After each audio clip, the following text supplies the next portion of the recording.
अरे हा रितेश असा का वागतोय, ह्याला कळत नाहीये का काही बोलायचं, यावेळेस सुद्धा भाऊचा धक्का चुकीचा आहे, अशा प्रकारच्या भन्नाट कमेंट या प्रोमोवरती आलेल्या आहेत. चला तर बघूयात नक्की इथे काय घडतंय.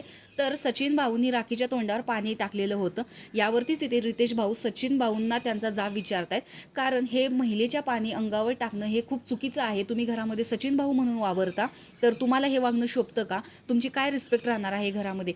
आता बघायचं झालं तर राखीचं बऱ्याच प्रेक्षकांचं असं म्हणणं आहे, राखीनं अगोदर प्राजक्ताच्या तोंडावर पीठ टाकलेलं होतं, त्यानंतर हे सगळेजण एकत्र आले आणि त्यांनी सगळ्यांनी राखीच्या अंगावरती पीठ टाकलं.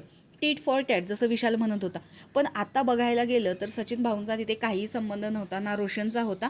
कारण पीठ टाकायचं हे सुद्धा राखीने ठरवून केलेलं होतं, प्राजक्ताला सांगून केलेलं होतं, एक कॉमेंट्री म्हणून किंवा घरात काहीतरी घडेल म्हणून. पण विशालने काय केलं, टीट फॉर टॅट असा धडा शिकवत सगळं पीठ जे आहे ते राखीच्या अंगावर टाकायला सुरुवात केली. इथंपर्यंत सगळंच बरोबर होतं, पण त्याच्यानंतरचा जो सचिन भाऊंनी कहर केला तो खूप चुकीचा होता. कारण त्यांचा याच्यामध्ये काहीही संबंध नव्हता.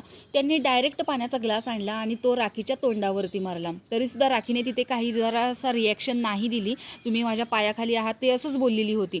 पण पाणी टाकण्याचा खरं म्हणजे सचिन भाऊंचा काहीही संबंध नव्हता आणि याचमुळे ते भाऊ चिडलेले आहेत. किंवा एका महिलेच्या तोंडावर तुम्ही पाणी मारता, त्यामुळे बाहेर प्रेक्षकांमध्ये सुद्धा तुमची रिस्पेक्ट नाही राहणार, अशा प्रकारे भाऊ त्यांना समजावून सांगत आहेत. खरं बघायला गेलं तर सचिन भाऊ या आठवड्यात नॉमिनेशनमध्ये आहेत. मागच्या वेळी तर डेंजर झोनमध्ये सुद्धा होते. आणि याचमुळे त्यांचा जर काही गेम घरामध्ये दाखवायचा असेल, कारण प्राजक्ता वारंवार सांगत होती, तिनं मला सांगून केलेलं आहे, कारण तिची रिॲक्शन याच्यावरती काहीच नव्हती ज्यावेळेस तिनं तिच्यावरती पीठ टाकलं.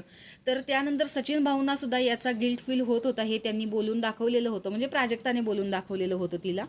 तर अशा पद्धतीचा गेम सचिन भाऊंनी दाखवलेला आहे. त्यांना फक्त फुटेज हवं होतं आणि फुटेजसाठी त्यांनी पाणी टाकलं, असंच काहीसं यातून दिसून आले.